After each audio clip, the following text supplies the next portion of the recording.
ဒီဘက်ကလည်းငါတို့ရှမ်းပြည်သွားရအောင်ဒီကောက်ပြတ်တော့အဲ့ဝဗီဒီယိုငါရှမ်းပြည်သွားဖို့လက်မှတ်တော့ဖြတ်ပြီးရောရှမ်းပြည်တောင်ကြီးကလဲစရာနေရာအများကြီးရှိတယ်ဒါပေမဲ့ဒီနေ့ဗီဒီယိုမှာကျွန်တော်ဒီနေရာတွေကိုအလဲတော့မှဖြစ်ပြီးတော့အဲ့ဒီနေရာတွေကိုကျွန်တော် star rating တွေပေးတော့မှဖြစ်ပါတယ်နောက်ဆုံးမှလည်းကျွန်တော်အကြိုက်ဆုံးနေရာတစ်ခုကိုကျင်9ပွင့်ပေးပါပါ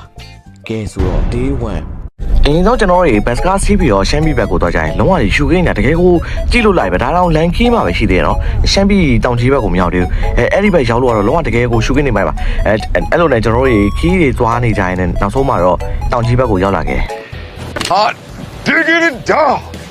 This place is magnificent. တောင်ကြီးမြို့ကိုကျွန်တော်တို့ညနေကားနဲ့ညဘက်အိပ်ပြီးတော့မနေ့ရောက်တဲ့အချိန်မှာကျွန်တော်တို့တောင်ကြီးမြို့ကိုရောက်လာခဲ့ဒါတည့်ရက်ပဲသွားတယ်ပေါ့တောင်ကြီးမြို့ရောက်တဲ့အချိန်မှာကျွန်တော်တို့အရင်ဆုံးဟိုတယ်စီကိုအရင်သွားတယ်ဟိုတယ်ကတော့ပြောမယ်ဆိုရင်အကောင်းကြီးတော့မဟုတ် guest house ဒါကတော့ကျွန်တော်နေရနေရဒီဘောကလေးနေရနေရနဲ့ပြည်စည်းထိုင်းနေရ Stop now. This is cancer.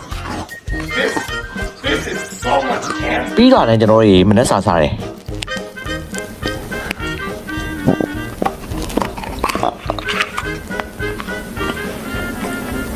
Oh yeah.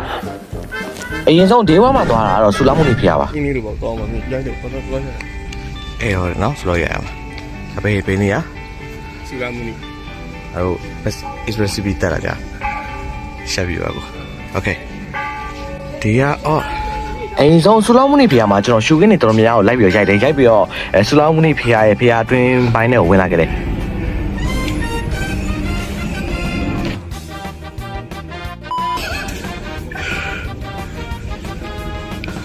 ဒီနေ့ရပါတယ်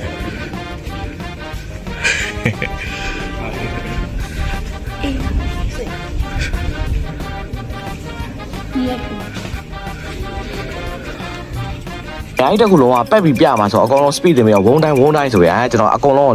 နေရာရှိတဲ့ပြနေရာတဝိုင်လုံးလိုက်ပြပြီးသွားတယ်ဒါဆိုတော့ပြကြောအထက်ပါဘောဆိုပြထွက်တဲ့ပေါ်တယ်ပြော speed တွေပေါ့ဘာမှဆိုင်ညာမဆိုင်ဝုန်းဆိုပြီးတော့ transition လုပ်ပြီးတော့အချိန်မှာကောင်းကင်နဲ့ကျွန်တော် transition တော့ကောက်လုပ်လိုက်သေးတယ်ဝေါဖះရဲ့အတွင်းမှာကိုကျွန်တော်ပြပြီးသွားတဲ့အချိန်မှာအပြင်မှာကိုတပန်းလုံးကျွန်တော်လိုက်ပြီးတော့ပတ်ပြီးပြတယ်ဒီနေရာတွေရှူခင်းနဲ့တော်တော်လိုက်တာဒါအပြင်လေတခြားဆက်သွားမယ့်နေရာတွေလည်းတော်တော်ရှူခင်းနေလိုက် star တွေ rating star ဘယ်နှခုပေးရမလဲတောင်ကျွန်တော်တော့စဉ်းစားမိရဖြစ်သွားတယ်ဒီနေရာတော်တော်မိုက်တယ်ပြီးတော့လေရုပ်ထုတွေကလည်းတော်တော်စိတ်ဝင်စားဖို့ကောင်းတယ်ဗျအော်ဒီဘက်ကတော်တော်မိုက်တယ်ဟုတ်ပဲဘယ်ကနေရှူရင်းတော့ရလို့ရတယ်လူတွေတော်တော်များများရတယ်ဆိုတော့ဒီဘက်ကလေးပြောတော့ဘယ်လိုရနေလဲဒီဘက်ကလေးပြောပဲ